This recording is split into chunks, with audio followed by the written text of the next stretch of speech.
पिछले वीडियो में मैंने आपको बताया था कि 12 राशियों का शरीर के बाहरी भागों में कौन कौन से हिस्से में क्या क्या प्रभाव होता है और उसका असर क्या आपके शरीर के ऊपर पड़ता है, इसकी जानकारी मैंने दी थी।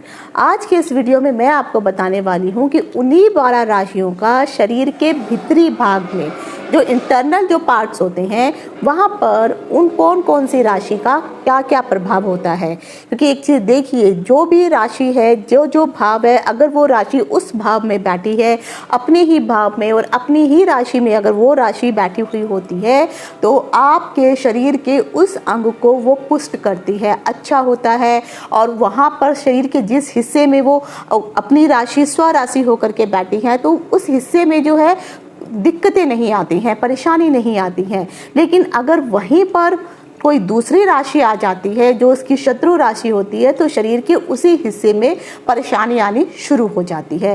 तो ये सब जानकारी आपको आपकी कुंडली के अनुसार ही मिलती है। तो आप भी जो मैं आपको बताने वाली हूँ कि कौन सी राशि शरीर के भीतरी भाग पर क्या असर डालती है, तो अपनी कुंडलियाँ निकालिए और देखिए कि कौन से भाव में कौन सी राशि बैठी हुई है। उसी से आप जान सकते हैं कि शरीर के भीतरी भाग में आपको क्या क्या प्रॉब्लम आ सकती हैं। तो इन सभी चीज़ों की जानकारी लेकर के मैं डिम्पल शांडिल्या ज्योतिष सतह ज्ञान सागर के माध्यम से अपने सभी नए और पुराने दर्शकों का हार्दिक स्वागत करती हूँ। नमस्कार। तेरे जाप के बिना चले ये सांस किस तरह, मेरा कर्म तू ही जान, क्या बुरा है क्या भला, तेरे रास्ते पे मैं तो आंख मूंद के चला। तेरे नाम की जोत ने सारा हर लिया तमस मेरा। नमो नमो शंकर भोले राम शंकर, ज्योतिष में श्रद्धा, आस्था और विश्वास रखने वाले सभी दर्शकों का मेरे इस YouTube चैनल ज्योतिष सतह ज्ञान सागर में आप सबका हार्दिक स्वागत करती हूँ। मेरे इस चैनल को सब्सक्राइब करिए, बेल आइकन के बटन को प्रेस करिए ताकि आने वाली सभी नोटिफिकेशन आपको मिलती रहे। वीडियो पसंद आने पर इसको लाइक और शेयर करना ना भूलें। वीडियो को देखने के लिए आप सभी का तहे दिल से। तो अगर आप देखेंगे व्हाइट बोर्ड पे मैंने एक व्यक्ति की जो है एक पिक्चर बना के रखी है। सबसे पहले आता है 1 नंबर अर्थात मेष राशि। अगर लगन में ही मेष राशि बैठी हुई है, यहाँ पर मैं एक छोटी सी जो है ये भी बना देती हूँ, तो इससे आपको ये आसानी, लगन को भी समझने में भी कुंडली में आपको आसानी हो जाएगी। तो ये जो 1 नंबर होता है 2 3 4 5 6 7 8 9 10 11 और ये 12। तो ये 12 भाव और ये 12 राशियां होती हैं। अब इन्हीं राशियों में यहाँ पर देखिए, जैसे मैंने कहा जो एक राशि है ये होती है मेष राशि होती है। और मेष राशि जो आपका जो है ये सिर को इंडिकेट करता है। जो ये सिर का यहाँ का माथे के जो ऊपर का जो हिस्सा है ना ये वाला, और आपके पूरे बाल और पीछे तक का सारा हिस्सा, जो यहाँ तक आपके बालों के पीछे तक का जो हिस्सा रहेगा ये आपका पूरा सिर आता है। अगर यहाँ पे मेष राशि बैठी हुई है और 1 नंबर जो है वो मेष राशि को इंडिकेट करता है। अब सोच लीजिए कि जिसके यहाँ पर मंगल की जगह मंगल के शत्रु आ जाते हैं और वहाँ पर अगर मेष राशि ना होकर के कोई उसके शत्रु की राशि अगर यहाँ पर आ जाती है। अब जैसे मान लीजिए मंगल में अगर जो है कोई उसकी शत्रु राशि अगर आ गई तो वहाँ पर क्या होगा, या कोई नीच राशि आकर के बैठ गई तो आपको हमेशा सिर से संबंधित प्रॉब्लमें होती रहेंगी। आपके सर में चोट लगने का खतरा बना रहेगा। और अगर मेष राशि ही आपके लगन में बैठी हुई है तो आपका सिर जो होगा वो थोड़ा सामान्य से बड़ा होगा और सर आपका मजबूत होगा। इससे आपके जो शारीरिक जो गठन होगा वो भी आप एक रेसलर की जैसे या फिर आप कह सकते हैं जिस तरह से जो कसरत करने वाले होते हैं, गठीला शरीर होता है, तो ऐसे लोगों का शरीर जो है गठीला होता है। और यहाँ पर जो, क्योंकि अंदर का जो पार्ट होता है वो आपके दिमाग के हिस्से को कवर करता है। तो अगर यहाँ पे कोई क्रूर राशि आकर के बैठ गई है, सपोज यहाँ पे केतु आकर के अगर बैठ गया है, तो यहाँ पर आपको केतु अगर वहाँ पर बैठ जाएगा तो आपको कल को ऐसी हालत हो सकती है। और केतु के ऊपर अगर अन्य क्रूर ग्रहों की दृष्टि भी हो गई तो आपको दिमाग से संबंधित सर्जरी तक भी हो सकती है। हमेशा वहाँ पे चोट लगने का डर बना रहेगा, भय रहेगा, तो आपको अपने सर की रक्षा करनी होगी। इसीलिए कहते हैं कि अगर आप बाइक वगैरह चला रहे हैं, इवन अगर आप कार भी चलाते हैं, तब भी कभी कोई एक्सीडेंट इन केस अगर कुछ हुआ तो आपके शरीर पे ही सबसे ज़्यादा घातक प्रॉब्लम आ सकती है।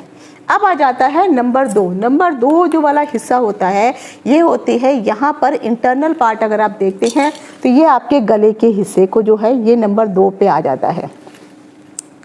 यहाँ पे वृष राशि का स्थान होता है। हालांकि ये जो नंबर 2 है, मैं ये नहीं कहती कि यहाँ पे कोई भी राशि हो सकती है, लेकिन भाव के अनुसार भी मैं आपको समझा रही हूँ।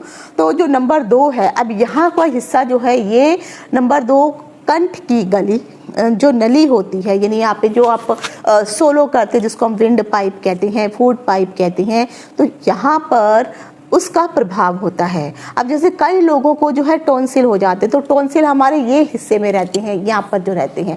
तो अगर आपके द्वितीय भाव में कोई बुरा ग्रह आकर के बैठ गया है तो आप समझिए आपको टॉन्सिल की प्रॉब्लम हमेशा बनी ही रहेगी।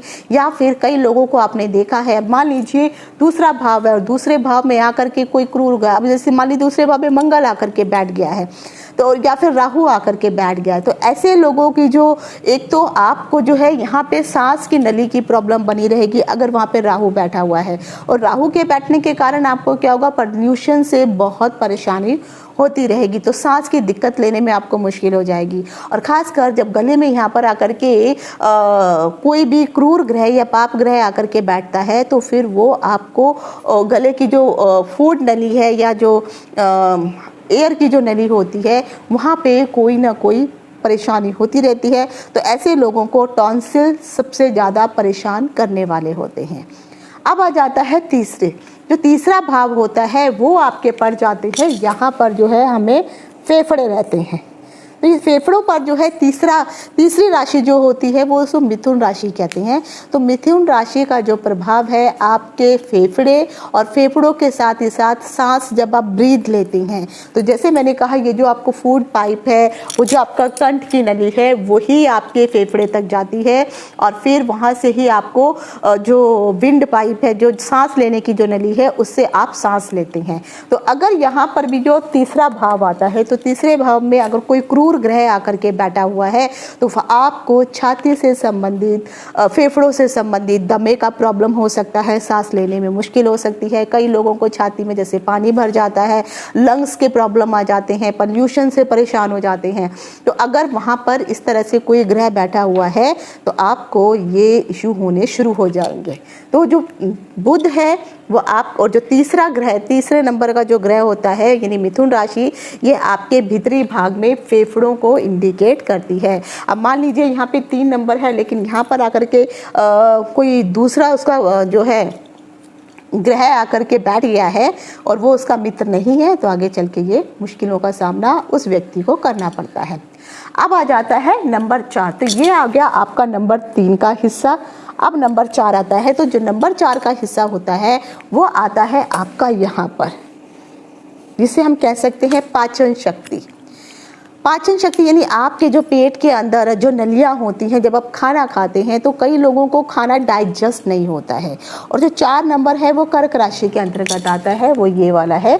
तो कर्क राशि, तो चौथा नंबर जो है, जब आपको खाने के जो पाचन शक्ति की जो नली होती है वहाँ पर जाकर, जिसको हम इंग्लिश में इंटेस्टाइन बोलते हैं, वहाँ पर अगर कोई क्रूर ग्रह आकर के बैठा हुआ है, जैसे मान लीजिए अगर वहाँ पे राहु आकर के उस भाव में बैठा हुआ है, तो आपको पेट में हमेशा कोई ना कोई प्रॉब्लम बनती ही रहेगी और जिसका कारण आपका भोजन होगा। और अगर आप भोजन में चटपटा वगैरह बहुत अधिक खा रहे हैं, तीखा बहुत अधिक खा रहे हैं, तो पेट में बर्निंग होना, साथ ही साथ आपको पेट में जो है क्या कहते हैं, साइड में कुछ इस तरह की प्रॉब्लम्स हो जाएंगी, मुझे नाम नहीं याद आ रहा है उस बीमारी का।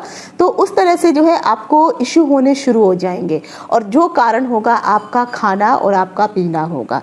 और ऐसे लोग, अगर मान लीजिए अगर राहु वहाँ पर आकर के बैठा हुआ है और अगर आप अल्कोहल वगैरह का सेवन करते हैं या फिर आप जो पेय पदार्थ होते हैं, कोल्ड ड्रिंक इत्यादि, ये पीते हैं तो इससे आपकी जो पाचन शक्ति है वो कमज़ोर होगी और फिर आपको हमेशा पेट की दिक्कतें बनती ही रहेंगी। तो इसमें आपको आगे चल के मुश्किलों का सामना करना पड़ सकता है। अब आ जाता है उसके बाद आ जाता है पांचवा हिस्सा। जो पांचवा हिस्सा होता है ये आपका जो है आपका ये हार्ट का हिस्सा, जो आपका दिल है, मैं यहाँ बना रही हूँ। तो ये जो 5 नंबर होता है, इधर देखिए, तो 5 नंबर को जो है वो दिल या हृदय को इंडिकेट करता है। और 5वां राशि जो होती है सिंह राशि होती है। इसीलिए कहा गया है अगर जिसका सूर्य 5वें नंबर पर ही बैठा हुआ है, यानी सिंह राशि में ही, अपनी ही राशि में विद्यमान है और वहाँ पर कोई अन्य राशि नहीं है, सूर्य अकेला है, तो ऐसे लोगों का दिल बहुत पवित्र होता है, मन बहुत पवित्र होता है। ऐसे लोगों को आप कभी भी ब्राइब दे ही नहीं सकते हैं, अर्थात कि आप उनको खरीदने की कोशिश करेंगे तो नहीं खरीद सकते हैं। तो कई बार आपने देखा होगा कई ऐसे डिपार्टमेंट्स होते हैं जहाँ पर लोगों को आप घूस देने की कोशिश करते हैं तो वो बहुत ही सख्त होते हैं और कहा जाता है इस आदमी को आप करोड़ों रुपए दे दीजिए फिर भी ये आदमी जो है बिकने वाला नहीं है। तो जो 5वीं राशि जो सिंह राशि है जो आपके दिल को इंडिकेट करती है, और अगर वहाँ पर ही आकर के मान लीजिए कोई क्रूर राशि, सपोज शनि आकर के बैठ गया, अगर 5वें नंबर पे शनि आकर के बैठ गया है, हालांकि वो अपने पिता की राशि में बैठ गया है, लेकिन फिर भी ऐसे व्यक्ति को जो है दिल से संबंधित प्रॉब्लम होनी शुरू हो जाएगी। वहाँ पर जो है अगर दिल में जैसे किसी प्रकार की आपको सर्जरी हो सकती है, दिल में पेन हो सकता है, या दिल से या हृदय से संबंधित कोई भी इश्यू होगा, तो आपका जो कुंडली है तो वहाँ पे आपको देखना पड़ेगा कि कौन सी राशि वहाँ पर 5 नंबर वाले भाव में बैठी हुई है, और उसी राशि के हिसाब से ही आपको फिर आगे चल के प्रॉब्लमों के बारे में पता चल पाएगा। तो अगर वहाँ पे शनि बैठ गया, केतु बैठ गया, राहु बैठ गया या मंगल इत्यादि भी बैठ जाता है तो फिर आपको हृदय से संबंधित प्रॉब्लम हो जाएगी। अब उसके बाद आता है नंबर 6। तो नंबर 6 में आता है जो आपका क्या कहते हैं जो इंटरनल पार्ट होता है बॉडी का, जिसको हम इंग्लिश में कह सकते हैं, जैसे ये वाला आपका ये पूरा पेट का हिस्सा है, बेल्ट के ऊपर का जितना भी हिस्सा आप लगा लीजिए, जिसमें आपका पेट के नीचे का हिस्सा जिसको इंटेस्टाइन वगैरह कह सकते हैं वो सब रहता है, और आपका लीवर वगैरह भी अगर वहाँ पर रहता है, तो पेट के जो भीतरी हिस्सा जो इंटरनल हिस्सा है वो नंबर 6 में आता है। खासकर जैसे मैंने कहा था ना इंटेस्टाइन जो पाइप्स होती हैं वहाँ पर उन हिस्सों को जो है कन्या राशि यानी बुध जो है वो प्रभावित करता है। तो वहाँ पर भी अगर बुध की जगह कोई दूसरी भी राशि, अगर बुध के मित्र आकर के बैठे हुए हैं तो वो वहाँ पे इशू नहीं होगा, लेकिन बुध के अगर शत्रु आकर के बैठे हैं तो पेट से संबंधित भी आपको बहुत सारी प्रॉब्लम होंगी ही होंगी। अब जैसे कई लोगों को अल्सर की प्रॉब्लम हो जाती है, जो मैं बीमारी बोल रही थी कि मुझे याद नहीं आ रही, तो मोस्टली अल्सर जैसी जो प्रॉब्लम्स होती हैं वो इसी कारण होती हैं क्योंकि तामसिक चीज़ों का जो है सेवन लोग ज़्यादा करते हैं। तो आपको आगे चल के अगर यहाँ पे कोई भी क्रूर ग्रह बैठे हुए हैं, चाहे शनि है, राहु है, केतु है, मंगल है, अगर ये सब आके बैठे हैं तो आपको अपने शरीर की रक्षा करनी पड़ेगी।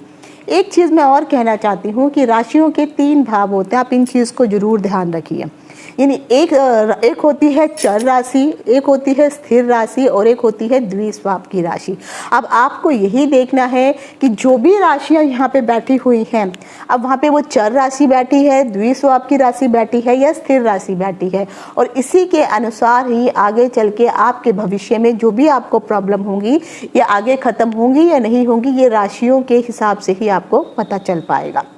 अब आ जाता है नंबर 7वां। जो 7वां हिस्सा होता है ये आपके जो बेल्ट का जो हिस्सा बांधा होता है और बेल्ट के नीचे का जो हिस्सा होता है, यहाँ से आप कह सकते हैं थाइस के ऊपर का, और प्राइवेट पार्ट का जितना हिस्सा होता है, यानी आपके जो जिसे गूदा वाला हिस्सा कहा जाता है हिंदी में, और प्राइवेट पार्ट का हिस्सा, इसी को नंबर 7 वाला हिस्सा इंडिकेट होता है।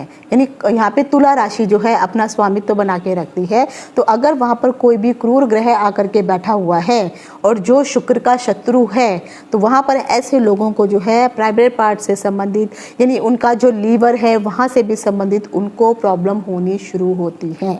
तो यहाँ पर खासकर जो लीवर वाला जो हिस्सा है वहाँ पर जो है उन लोगों को ज़्यादा इशू होने शुरू हो जाते हैं। ये इंटरनल पार्ट है। उसके बाद आ जाता है नंबर 8। नंबर 8 जो है वृश्चिक राशि होती है, और वृश्चिक राशि में आपकी जो जनेंद्रियां होती हैं, यानी आपके जो प्राइवेट पार्ट्स होते हैं, साथ में आपके मूत्रेंद्रियां जिसको कह सकते हैं, यहाँ पर भी ये परेशानी होनी शुरू हो जाती है। अगर कोई क्रूर ग्रह उस जगह पर आकर के बैठा हुआ है, या क्रूर ग्रहों की दृष्टि उस जगह पर आकर के बैठी हुई है, जो ये 8वां वाला हिस्सा होता है, तो यहाँ पर अगर कोई क्रूर ग्रह बैठा हुआ है, तो कई बार आपने देखा होगा कुछ लोग होते हैं जिनको जो है आगे वो कंसीव करना चाहते तो कंसीव हो ही नहीं पाते हैं, उनके प्राइवेट पार्ट में कोई ना कोई प्रकार का रोग लगा रहता है। वो यही कारण होता है, इसी कारण जो है उनको आगे चल के इशू होते हैं। उसके बाद आ जाता है नंबर 9। जो नंबर 9 है वो धनु राशि होती है।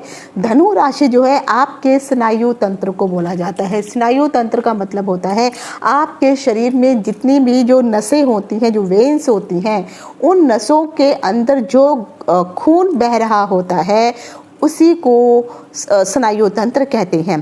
तो जो भी 9 नंबर जो धनु राशि है, अगर वहाँ पर आकर के कोई भी क्रूर ग्रह आकर के बैठ जाते हैं, तो यहाँ पर उन लोगों को खून से संबंधित, खासकर नसों की, कई लोगों को आपने देखा नसों में ब्लॉकेज होनी शुरू हो जाती है, तो और कई लोगों की नसें जो है वो सिकुड़ जाती हैं, तो आगे वो खून का प्रभाव हो ही नहीं पाता है। कई लोगों को देखा होगा, अगर कई बार वो बैठे हैं तो अचानक उनको सुन्न हो जाते हैं, वो हाथ पैर हिलाना चाहते हैं लेकिन उसमें कोई मूवमेंट नहीं आ पाती है, उनको जो है वो दर्द के बारे में पता ही नहीं चल पाता। वो सारा कारण वहाँ पर बैठे हुए ग्रहों के कारण होता है। तो जो भी नंबर 9 का हिस्सा धनु राशि है, धनु राशि आपके शरीर के स्नायु तंत्र की मालिक होती है, और अगर वहाँ पर कोई क्रूर ग्रह और या अशुभ ग्रह आकर के बैठा हुआ है, तो आगे चल के नसों से संबंधित आपको प्रॉब्लम होगी, और रक्त के बहाव में भी आपको प्रॉब्लम शुरू हो जाएगी। तो जो ब्लड का फ्लो है वो अच्छे से आपकी बॉडी में नहीं हो पाएगा। उसके बाद आ जाता है नंबर 10। जो नंबर 10 आपका ये हिस्सा है, यहाँ पर आ जाता है आपके हड्डियों और उनके जॉइंट। अभी जैसे बॉडी में देखेंगे तो बॉडी में देखिए आपकी एल्बो है तो यहाँ पे जॉइंट होता है, आपकी नीज है तो यहाँ पे आपको जॉइंट होता है, आपका एंकल है तो यहाँ पे आपको जॉइंट होता है, आपके गर्दन है तो यहाँ पे आपको जॉइंट होता है, फिर दूसरा आपका शोल्डर है तो यहाँ पे आपका जॉइंट होता है, इसलिए आप ऊपर नीचे हाथ हिला सकते हैं। तो आपका ये हाथ की एक कलाई है तो यहाँ पर भी जॉइंट होता है। तो जितने भी आपके शरीर की हड्डियाँ, और हड्डियों में खासकर जो जॉइंट वाले हिस्से, अब जैसे उंगलियां हैं तो उंगलियों को आप ऐसे मोड़ सकते हैं, तो मतलब उंगली में यहाँ पे भी जॉइंट है, यहाँ भी जॉइंट है और यहाँ भी जॉइंट है। तो जितने भी हिस्सों में जॉइंट है और जो भी आपकी हड्डियाँ हैं, पैर की हैं, गले की हैं, जो भी मुड़ जाती हैं, उन सब के ऊपर मकर राशि का प्रभाव होता है। तो अगर आपके मकर राशि में स्वयं आकर के, अगर शनि आकर के बैठे हुए हैं, तो ऐसे लोगों को जॉइंट से संबंधित प्रॉब्लम नहीं होती हैं। लेकिन वहीं पर आकर के अगर कोई क्रूर ग्रह आकर के बैठा हुआ है, तो यकीन मानिए फिर आगे चल के आपको जो है इशू होने शुरू हो जाएंगे। कई लोगों को आपने देखा होगा कि जॉइंट में छोटी ही उम्र होती है, लेकिन छोटी उम्र में भी उनको जो है जॉइंट में पेन होना शुरू हो जाता है। कई लोगों को शोल्डर में पेन होना शुरू हो जाता है, शोल्डर डिसलोकेट हो जाते हैं, इवन घुटनों में भी वही हालत होती है। और आपका जो ये जो कूल्हे वाले हिस्से होते हैं, यहाँ पे भी जॉइंट्स होता है, तो यहाँ पर उठने बैठने में आप लोगों को प्रॉब्लम होनी शुरू हो जाएगी। अगर आपके 10 नंबर में कोई भी अशुभ ग्रह आकर के बैठ जाएंगे, या फिर वहाँ पर 2 या 2 से अधिक क्रूर ग्रहों की दृष्टि अगर आपके इस भाव पर पड़ रही है, या फिर इस भाव का स्वामी किसी दूसरी शत्रु राशि में आके बैठ गया है, तो आपको जॉइंट से संबंधित, जोड़ों से संबंधित और हड्डियों से संबंधित रोग होने शुरू हो जाएंगे, जैसे मैंने अभी आपको बताया। अब आ जाता है 11 नंबर। जो 11 नंबर है, इसका मालिक भी शनि ही होता है। लेकिन यहाँ पर जो है आपके शरीर के अंदर जो खून बनता है और खून का जो प्रवाह होता है, यानी खून जो चलता है आपके शरीर का, और आपके शरीर के जो अंदर जो हड्डियाँ होती हैं, हड्डियों के अंदर का जो बोन मैरो होता है, इन सब पर जो है 11 नंबर का प्रभाव होता है। तो अगर यहाँ पर भी सेम वही चीज़ है, अगर स्वयं राशि बैठी हो या मित्र राशि आकर के बैठी हो, तो आपको उस शरीर के उस हिस्से में उस किसी भी प्रकार की यानी खून से संबंधित या आपके खून के बहने से संबंधित, बहना इन द सेंस जो फ्लो होता है बॉडी में खून का, उस संबंधित प्रॉब्लम के बारे में पता चलता है। शुभ ग्रह बैठे हैं तो आपको ये इश्यू नहीं होंगे। अगर क्रूर ग्रह बैठे हैं, शत्रु ग्रह बैठे हैं तो यहाँ पर आकर के आपको रक्त संबंधित प्रॉब्लम हो सकती हैं। अब आ जाता है 12वीं राशि। 12वीं राशि होती है मीन राशि। मीन राशि जो है शरीर के सर्वोत्त, आपके शरीर में 3 चीजें जैसे बताई जाती हैं, वायु होती है, तप और कफ होता है। तो इसी तरह से हमारे शरीर में भी जो कफ उत्पन्न होता है, ये जो है कफ की जो मात्रा होती है ये अच्छी भी होती है। अगर बहुत अति हो ज़्यादा हो जाती है तो आगे चल के आपके शरीर को तरह तरह की बीमारियों का प्रॉब्लम होनी शुरू हो जाती है। तो ये इसका जो प्रभाव है, गुरु होते हैं, मीन राशि होती है और मीन राशि के मालिक गुरु होते हैं। तो यहाँ पर जिन लोगों को कफ से संबंधित प्रॉब्लम बहुत अधिक होती है और जल से संबंधित कुछ प्रॉब्लम होती है, तो शरीर का जो इंटरनल पार्ट है, जितने भी प्रकार वहाँ पे कफ बनता है, तो क्योंकि ये कफ भी हमारे शरीर के लिए अच्छा होता है, लेकिन बहुत अधिक जब बनता है तो फिर वहाँ पर इश्यू होने शुरू हो जाते हैं। तो मीन राशि में अगर वहाँ पे फिर से वही बात है, कोई क्रूर ग्रह, शत्रु ग्रह आके बैठेंगे तो आपको शरीर में कफ की जो प्रॉब्लम है वो शुरू हो जाएंगी। अब मैं एक बात बताती हूँ आपको कि जो भी मैंने अभी 12 राशियों से आपको समझाया है कि कौन सी राशि शरीर के कौन से हिस्से को प्रभावित करती है। तो अगर जन्म के समय जब आपका जन्म होता है और जब आपकी इस तरह से कुंडली बनाई जाती है, तो कुंडली के 12 भावों में अगर आपको देखना है कि जिस भी राशि में किसी भी लगन की आपकी कुंडली हो सकती है और उस राशि में अगर आपके वहाँ पर शुभ ग्रह बैठे हुए हैं, तो शरीर का जो जो हिस्सा मैंने 1 से लेकर के 12 राशि के बीच में बताया है, वहाँ पर वह हिस्सा एकदम पुष्ट होगा। वहाँ पे किसी भी प्रकार को आपके दिक्कतें नहीं होंगी, रोग नहीं होंगे। और अगर कोई रोग शरीर के उस हिस्से में आ भी गया है तो वो हिस्सा रोग से जो है वो ठीक हो जाएगा, रोग रहित हो जाएगा। अभी जैसे मैंने आपको कहा था कि राशियों 3 प्रकार की राशियां होती हैं, स्थिर और द्विस्वभाव की राशि। अगर मान लीजिए जो स्थिर राशि है, अगर आपकी कुंडली में जिस भी भाव में स्थिर राशि आकर के बैठ गई है और फिर भी वहां पर किसी प्रकार की कोई दिक्कत हो रही है, अब मान लीजिए 12वां भाव है, 12वें भाव में केतु आके बैठ गया है, तो केतु जो है आपके शरीर के जो है आपके कान को इंडिकेट करेगा। 12वें भाव में आकर के बैठेगा, ये शरीर का लेफ्ट साइड आपका इंडिकेट करता है। और अगर वहाँ पे केतु आके बैठ जाता है तो आपको कान से संबंधित प्रॉब्लम होनी शुरू हो जाएंगी। कान में कोई ना कोई इश्यू वहाँ पर आपको रहेंगे और वो कान आपके सिर के साथ जुड़ा हुआ है, तो इसी प्रकार आपके सिर में भी कोई ना कोई, चाहे मतलब सिर का जितना भी हिस्सा है वहाँ पे किसी भी प्रकार को आपको चोट हो सकती है। अब जब कान भी उसी के अंतर्गत आते हैं तो कानों में कुछ इश्यू हो जाएगा, सर के किसी भी हिस्से में कोई इश्यू हो जाएगा। और अगर आप कोई सर्जरी भी करवाते हैं उसको ठीक कराने के लिए, तो भी वहाँ पर वह सर्जरी सक्सेसफुल नहीं होगी, क्योंकि वहाँ पर वो स्थिर राशि होकर के बैठा हुआ है। मीन राशि नहीं है वहाँ पर, ये ध्यान रखिए। अगर वहाँ पे स्थिर राशि आकर के बैठी हुई है, तो स्थिर राशि अगर वहाँ पर होगी तब आपकी जो सर्जरी होगी वो उस सक्सेसफुल कभी भी नहीं हो पाएगी। कुछ समय के लिए आपको लगेगा कि हाँ आपकी जो प्रॉब्लम है वो ठीक हो गई है, लेकिन उसके बाद वो फिर से उसी स्टेज पे आ जाएगी। लेकिन अगर वहाँ पर जो है चर राशि आकर के बैठी हुई है, तो चर राशि में क्या होता है, आपके शरीर के जिस भी हिस्से में कोई भी बीमारी हो और अगर आप उसका इलाज करवाते हैं या कोई सर्जरी भी करवाते हैं और चर राशि वहाँ पर बैठी हुई है, तो वो सर्जरी आपकी सक्सेसफुल होगी और वो जो रोग है आपका खत्म हो जाएगा। फिर आती है द्विस्वभाव की राशि। अभी जैसे मैंने आपको कान के बारे में बताया, तो द्विस्वभाव की राशि में जैसे मान लीजिए मीन राशि है और मीन राशि में यहाँ पर जो है केतु आकर के अगर बैठ गया है, तो भी प्रॉब्लम आपको कान और सिर से संबंधित वहाँ पे इश्यू तो होने शुरू हो जाएंगे। लेकिन अब यहाँ पे अगर आप कोई सर्जरी इत्यादि करवाते हैं तो कोई गारंटी नहीं है, क्योंकि 50-50 दो स्वभाव की राशि है। आपकी सर्जरी सक्सेसफुल भी हो सकती है, नहीं भी हो सकती है, यानी आपकी बीमारी ठीक भी हो सकती है या नहीं भी हो सकती है। तो इसमें 2 चांसेस दो स्वभाव की राशि में दो चांसेस बने हुए होते हैं, और जिस भी भाव में क्रूर ग्रह आकर के बैठ जाते हैं तो शरीर का वो वाला हिस्सा हमेशा रोगों से संक्रमित रहता है। उस हिस्से में कोई ना कोई प्रॉब्लम बनी रहती है, रोग लगा रहता है, और वो शरीर की जो पीड़ा है आप कम करने की कोशिश करते हैं, लेकिन वो पीड़ा समाप्त नहीं हो पाती है। तो ये आज मैंने आपको बताया कि शरीर में 12 राशियां जो हैं शरीर के इंटरनल पार्ट में कौन कौन से हिस्से को कैसे प्रभावित करती हैं। आशा करती हूँ कि जो जानकारी दी आपको पसंद आई होगी। आज यहीं तक। इति शुभम। नमस्कार।